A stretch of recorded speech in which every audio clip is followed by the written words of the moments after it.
The problem of climate change is a really important security problem. A lot of times, certainly in the public domain, we don't frame climate change as a security problem. Security tends to be this hard, military-focused, how do we protect our sovereignty? But climate change represents a serious challenge to northern communities.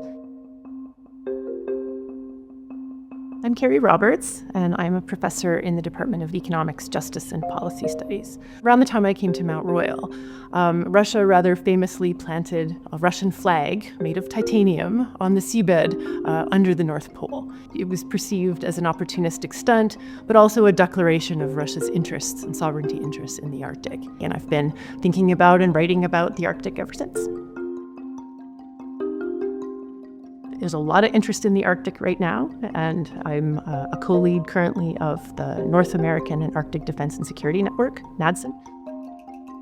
One of the things that our research network is funded to do, and I think one of the things that we do incredibly well, is we bring people together. So this is where bringing academics together with politicians, bringing members of Indigenous communities into the room, bringing members of the Canadian Forces who are up there doing the work into the room, bringing everyone into the room together to frame the problem and then try to find a way to deal with all of these security issues.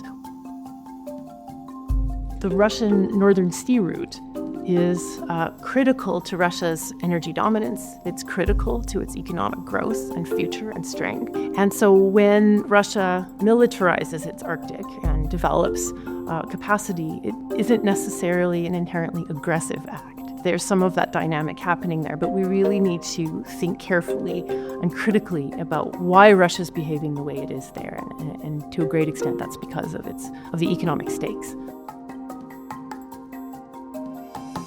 Often a question I get asked is there any future there? I mean, when is the right time to start talking to the Russians again? At some point, I think we are going to have to confront the fact that, like it or not, some sort of partnership, some collaboration with Russia in the Arctic is going to be necessary. The trick's going to be to figure out what that's going to look like. And so that's going to be something that I'm going to be paying attention to and thinking about in the coming years.